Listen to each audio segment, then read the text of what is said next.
महायुतीतील वादाची नवी ठिणगी सुहास बाबरांच्या वादग्रस्त विधानामुळे शिवसेना शिंदे गटाचे आमदार सुहास बाबर यांनी मुख्यमंत्र्यांच्या बाबतीत धक्कादायक विधान केलं आहे।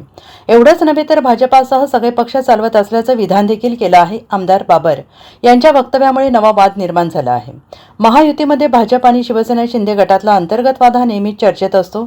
शिंदे शिवसेनेच्या आमदारांकडून आतापर्यंत वेगवेगळी विधानं भाजपच्या विरोधात करण्यात आली आहेत। अगदी कालपर्यंत भाजपाचे मंत्री गणेश नाईक आणि शिंदे सेनेचे मंत्री शंभूराज देसाई यांच्यातला कलगीतुरा पाहायला मिळाला। यामध्येच आता भर म्हणून शिंदे शिवसेनेचे आमदार सुहास बाबर यांनी थेट मुख्यमंत्र्यांच्या बाबतीत एक धक्कादायक विधान केलंय।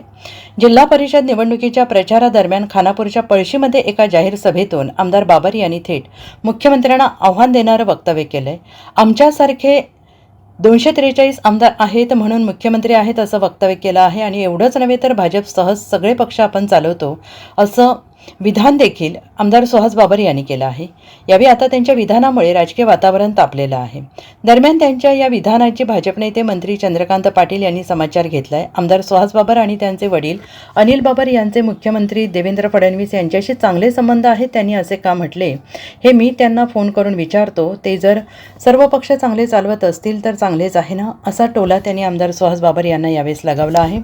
दरम्यान आमदार सुहास बाबर यांच्या विधानाचा भाजपाकडून निषेध देखील नोंदवला आहे। भाजपाचे नेते आणि माजी नगराध्यक्ष वैभवी पाटील यांनी सुहास बाबर यांनी मुख्यमंत्र्यांचा एकही उल्लेख केल्याचा आरोप, त्यांच्या वक्तव्याचा निषेध, एवढी मस्ती कशासाठी असा देखील सवाल पाटील यांनी उपस्थित केला आहे। तर सुहास बाबरांच्या विधानावर भाजपा आमदार गोपीचंद पडळकर यांनी जोरदार टीका केली आहे। सुहास बाबर आणि त्यांचे स्वर्गीय वडील हे देवेंद्र फडणवीस यांच्यामुळेच आमदार झालेत, त्यांची जाणीव त्यांना नाही। तसेच सत्तेची आलेली मस्ती जिल्हा परिषद निवडणुकीत जनता काढेल आणि भाजपा पक्ष चालवायला तुमच्या 7 पिढ्या याव्या लागतील। भाजपाच्या नादाला लागू नका असा गर्भित इशारा भाजपा आमदार गोपीचंद पडळकर यांनी सुहास बाबरांना दिला आहे। सांगली जिल्हा परिषद निवडणूक प्रचाराचा अंतिम टप्पा सुरू आहे। खानापूर आटपाडी तालुक्यामध्ये भाजप विरुद्ध शिंदे सेना अशी लढत होते आहे। भाजप आमदार गोपीचंद पडळकर वैभव पाटील विरोधात आमदार सुहास बाबर अशी काट्याची लढत होते आहे। यातून आमदार सुहास बाबरांनी विधान केलं आहे। त्यानंतर मोठा गदारोळ सुरू झाल्यानंतर आपण मुख्यमंत्र्यांच्या बाबतीत एकेरी शब्द वापरले नाही, ते स्थानिक कार्यकर्त्यांच्या बाबतीत होतं असं स्पष्टीकरण देत आमदार सुहास बाबरांनी आपल्या विधानावरून युटर्न घेतला आहे। जिल्हा परिषद निवडणुकीमध्ये आरोप प्रत्यारोप सुरूच आहेत। मात्र सुहास बाबरांकडून थेट मुख्यमंत्र्यांच्या बाबतीत करण्यात आलेलं विधान आणि त्यानंतर उमटणाऱ्या प्रतिक्रियांमुळे आता जिल्ह्यातच नव्हे तर राज्यात शिंदे सेना विरोधात भाजप अशा नव्या वादाची ठिणगी या निमित्तानं पडली आहे। आणि काय तर सांगणं फार सोपं असतं। त्या पाठीमागचे कष्ट एकदा दर मंगळवार मुंबईला येऊन बघा, एकदा धक्के खावा मंत्रालयात येऊन, मग तुम्हाला कळलं। आणि काय सांगितलं म्हणे तर मुख्यमंत्र्यांची सही शेवटला असते। अरे तुझा मुख्यमंत्री माझ्यासारखे 242 आहेत म्हणून मुख्यमंत्री आहे तुझा। आणि एकदा जाऊन विचार तुझ्या मुख्यमंत्र्याला कोण आहे सुहास बाबर, त्याचं उत्तर तुझा मुख्यमंत्री दिलं। एवढं सोपं नाही राजकारण, एवढं म्हणते तेवढं सोपं नसतं। आज 242 आम्ही आज फिरतोय तिथं अवतीभोवती, आणि तुझं कुठला पण नेता तुझ्या जवळचा घेऊन जाऊ दे की, आणि सुहास बाबर जाऊ दे, नाही मला आधी घेतून तुला बाहेर बसवलं तर तुझ्या नेत्याला तुझा काय संबंधच नाही। हा सुहास बाबर काँग्रेस पण चालवतो, राष्ट्रवादी शरद पवार पण चालवतो, राष्ट्रवादी अजित पवार पण चालवतो, उभाटा पण चालवतो, शिवसेना पण चालवतो आणि भाजप पण चालवतो। मी फक्त दिसतो शांत, मी शांत आहे। म्हणजे मी करायला लागलो कार्यक्रम तर उलट्यात काय केलं त्यानं जवळ बघितलं। त्यामुळे मला असं वाटतं स्वभाव वेगळा आपला स्वभाव असा आहे। माझ्याकडे भांडवल कमी आहे, मी अनेक भाषणामध्ये सांगितले, पण काम करायचं, नेटानं काम करायचं। मला माझ्या वडिलांची शिकवण आहे। माझं सकाळपासून 23वा भाषण आहे, सहित आहे। असं त्यांना का म्हणावं वाटतं?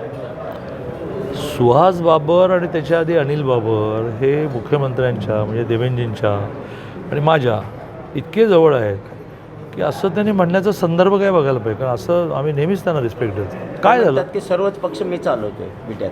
कुठले पक्ष? राष्ट्रवादी, दोन्ही, काँग्रेस, शिवसेना आणि भाजप ते चालवतात। हां, ते चालवतात। तर ते उत्तम चालवत असतील तर आनंद आहे ना, काही अडचण नाही।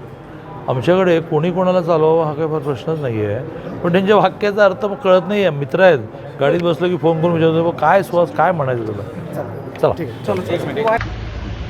जिल्हा परिषद आणि पंचायत समितीची निवडणूक अंतिम टप्प्यात आली आहे. खानापूर विधानसभा मतदारसंघामध्ये भाजपा विरुद्ध शिवसेना अशी निवडणूक लढली जाते आहे. वरिष्ठांनी सूचना दिल्या, मैत्रीपूर्ण लढत करा.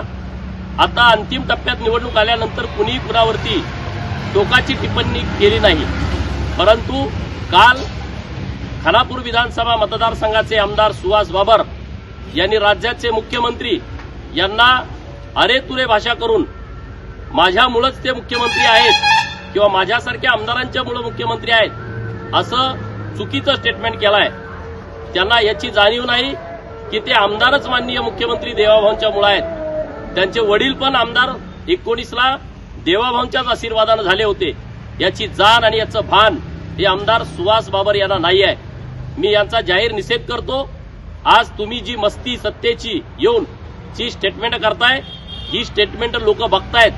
तुम्हाला तुमची जागा या जिल्हा परिषद निवडणुकीमध्ये दाखवतील. याच्या पुढे जाऊन ते बोलतायत की खानापूर विधानसभा मतदारसंघातले सगळे पक्ष मीच चालवतो. उद्धव ठाकरेंची सेना, शिवसेना, नंतर काँग्रेस, अजित पवारांचा राष्ट्रवादी, शरद पवारांचा राष्ट्रवादी आणि त्याच्या पुढे जाऊन भाजप पण मीच चालवतो. भाजप चालवणारे अजून यायचे आहेत. तुमच्या 7 पिढ्या गेल्या तरी तुम्हाला त्या गावातलं जमायचं नाही. भारतीय जनता पार्टीच्या नादाला लागू नका. भारतीय जनता पार्टीचा एक एक कार्यकर्ता संघर्षातून तयार झालाय आणि तो नेतृत्वावरती प्रचंड विश्वास टाकून काम करतो. गावातल्या लोकांच्या जीवनामध्ये बदल व्हावा म्हणून काम करतो. असा कुठला तरी आमदार येईल आणि असा गप्पा मारल. असल्या गप्पांना कुठला कार्यकर्ता भाजपचा भीक घालत नाही. खानापूर मतदारसंघामध्ये भाजपच्या कार्यकर्त्यांनी निवडणूक ताकदीनं उभा केली. यांना वाटत होतं मागच्या 15 दिवसापूर्वी की इथं निवडणूक होणार नाही, एकतर्फी निवडणूक होईल. परंतु आमच्या कार्यकर्त्यांनी यांना घाम फोडल्यामुळं आता त्यांची मानसिकता पूर्णपणे डिस्टर्ब झालेली आहे. अरे आपली लायकी आहे का आपण माननीय मुख्यमंत्री महोदयांच्यावरती बोलतो, ज्यांच्यामुळे आपण राजकारणात आहे. सगळं मला बोलायला लावू नका. आपले सगळे 2019 पासून 14 पासूनची मला सगळी पार्श्वभूमी माहीत आहे. त्यामुळं झालं एवढं पुरं झालं. परत भाजपवर बोलाल तर याद राखून राहा. Bureau report SBN Marathi, Sangli.